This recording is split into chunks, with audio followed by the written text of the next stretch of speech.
xoog ku saabsan lascaanood maalmihii u dambeeyay waxaa ka socday shaqaaqo isla markaana iyo weliba mudaharaad ay dhigayeen shacabka iyo weliba dhalinyarada Soomaaliyeed ee ku sugan gudaha lascaanood. haddaba guddigii 33 ee loo xil saaray ayaka tashiga SSC ayaa maanta waxay mar kale soo saareen bayaan ay kaga hadlayeen xaaladda SSC gaar ahaan magaalada lascaanood. haddaba barnaamijkan waxay la falanqeyn doono laba khabiir oo arrimahaasi ku xil dheer balse dooda waxay ku qotami doontaa Somaliland xaq ma u leedahay inay maamusho lascaanood iyo weliba gobolada SSC iyo weliba inaysan xaq u lahayn ayaynu doodeena ku qotamin doonaa. waxaana ila falanqeyn doono laba khabiir oo arrimahaasi aad ugu xil dheer oo codka iyo weliba dafle soo dhawaada labadiinaba. marka hore haddaan ku bilaabo codka maanta waad dhageysanaysay odayaasha ayaka tashiga SSC waxa ayna sheegeen in ay dhaheen ciidamada dhulbahante ku sugan gudaha lascaanood in ay dadka xabadda ka daayaan isla markaana magaalada aysan soo gelin. sidoo kale dhalinyaradan ay amreen inay ka warsugaan odayaasha cooqaasha loo xisaaray arrintaasi isla markaana ay mudaharaadka ay joojiyaan. arrintaasi maxaa kaaga baxa? bidhaano waad mahadsan tahay. nimankan odayaasha ee loo xilsaaray nabadeynta ama dib u curashadii ka hirgashay gobolka Sool anigu ra'yi ahaan waxaan u arkaa inay ragaadinayaan gugii curtay u socday inay nimankan ay aayahooga ka tashadaan ama ay ka xoroobaan maamulkan kacdoonkii socday maamulkan Somaliland meel uu u socdo iyo meel uu ka socdo aan la garanayn sababtoo ah nimankii waa kii laga saaray magaalada waxaa hayaa deegaanka odayaashii baa iyo salaadiintii baa iskugu imaaday. salaadiintu waxaa la rabay inay ay garab istaagaan shacabkooga iyo hadda way garab taagayeen hadday dhaheen maanta ka warsugno anaga warsuga ma garab taagno sababtoo ah odayaashii aan dhageysanayo codadkooga waxaan aniga u fahmay inay wadaan inay intay ciidankan dejiyaan ama shacabka dejiyaan ay nimankii reer Somaliland ay dib ugu soo laabaan ama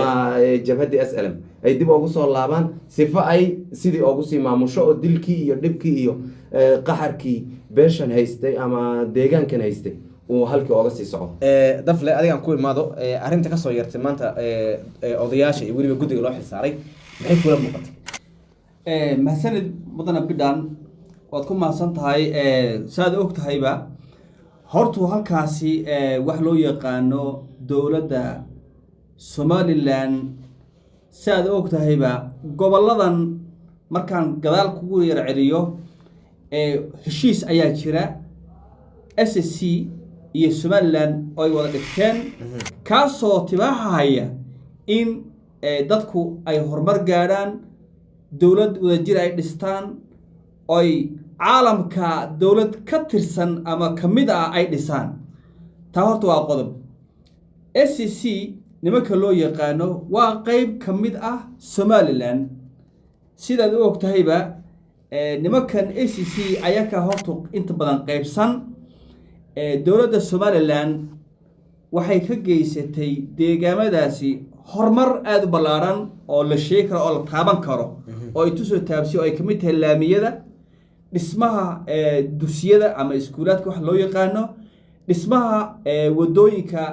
ama hirgelin dowladnimo dowladda hoose nooca noqotaba kaabayaasha dhaqaalaha ayaa kamid ah kaabayaasha dhaqaalaha ayaa kamid ah waxyaabaha ay dowladda Somaliland ay ka hirgelisay halkaasi. saad og tahayba dadkan ma jirto wax la yiraahdo ama wax loo yaqaano xoogsi ma jirto laakiin waa wax la isku ogaa oo la isku waafaqay inay dowladda halka laga dhiso oo caalamka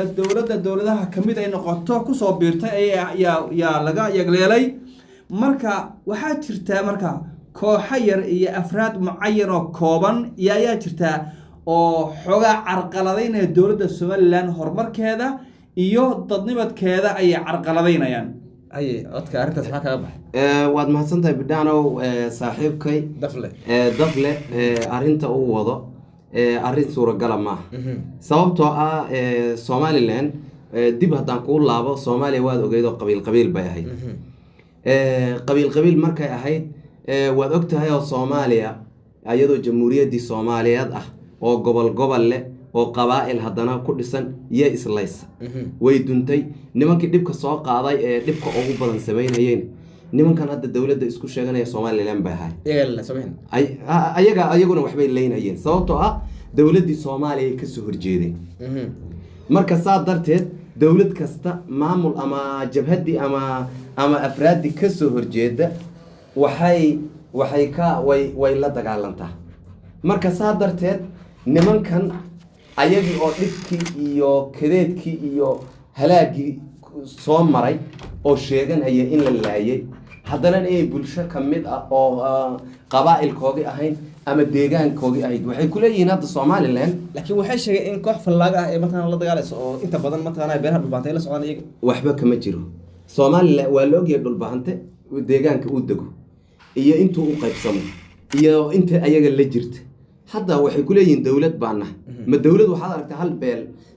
madaxweyne u noqonayso nin kale aan istaagi ma weysaakar laakiin xisbiyaha la imaadaan fiiri wasiirey leeyihiin agaasimayaal bay leeyihiin wax kasta mataqaana ku leeyihiin waxaan xisbiyada lagu sheegayo waa magacu ool nimaan beesha dhaxa ahayn waaba la yaqaanaaba beesha dhexe ee Soomaaliland isaaqa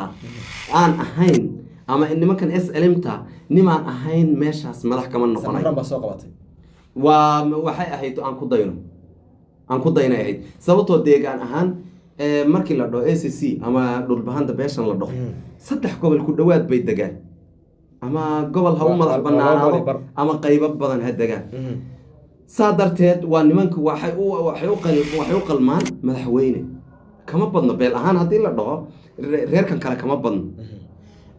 kama gobol la badno kama deegaan badno kama dad badno hase yeeshee nimankan waxay ku leeyihiin ingiriisku meeshuu inoo xariiqay yaan tegaynaa hadda ingiriisku beelbeel buu ahaaye beeshan dhulbahanta ingiriiskii ma xukumin hadduu xukumayna dhulkan ayagaa iska leh dhulkan ingiriisku ma lahayn beeshanaa lahayd beeshanna dantoodii kamaba dhex muuqataba reerka sababtoo ah deegaankoogii iyo dawladdoodii iyo ciidankoogii iyo waa kuwa bannaanka lagu celinayo anigu waxaan leeyahay bulshadan hadda ee odayaashan hadda bulshada ka soo horjeeda ama dhibahaya ama deegaan u baasabaasaynayo waxaan leeyahay ha looga dhaxbaxa iska celiya nimankan SLMta haddii aad diideen guddigii aad soo saarateen 33 laga hor imaado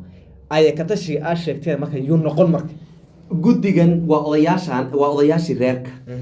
laakiin waxaan ka dhex aragnaa ragaadin iyo